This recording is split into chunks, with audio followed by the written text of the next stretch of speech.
l'ancienne secrétaire d'État américaine Madeleine Albright, première femme à occuper ce poste au sein du gouvernement américain, est morte mercredi à l'âge de 84 ans, a annoncé sa famille dans un communiqué.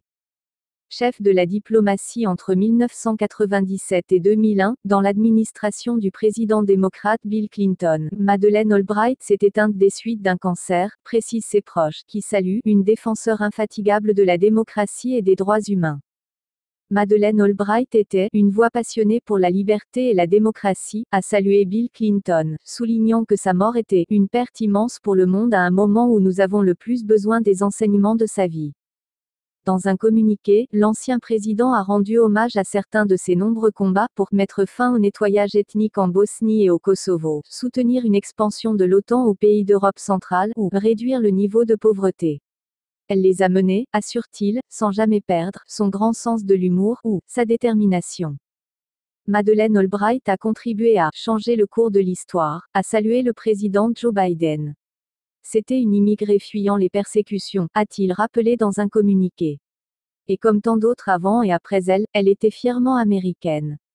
Pour rendre ce pays qu'elle aimait encore plus beau, elle a bravé les conventions, brisé les barrières, encore et toujours, a applaudi le dirigeant américain.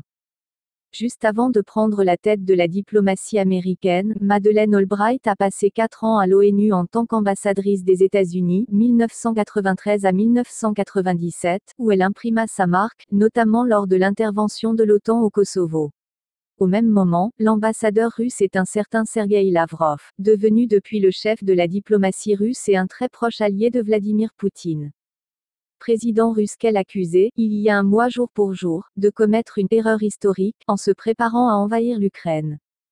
Née le 15 mai 1937 à Prague, Madeleine Albright est une réfugiée polyglotte, qui fuit d'abord le nazisme en se réfugiant à Londres en 1939 avec sa famille juive.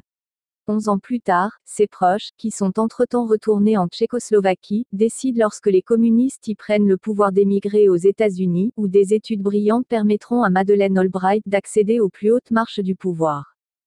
Elle a vécu le rêve américain et a aidé les autres à le réaliser, a salué l'ancien président américain George W. Bush au sujet de cette femme parlant notamment anglais, tchèque, français et russe.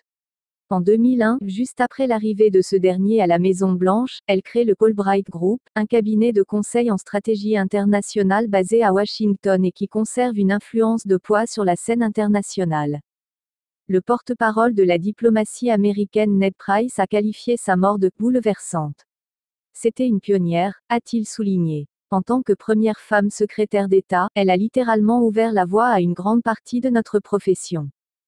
En avril 2012, en lui décernant la médaille présidentielle de la liberté, la plus haute décoration civile des États-Unis, Barack Obama avait salué son courage et sa ténacité qui ont permis de ramener la paix dans les Balkans et ont ouvert la voie au progrès dans certains des lieux les plus instables du monde.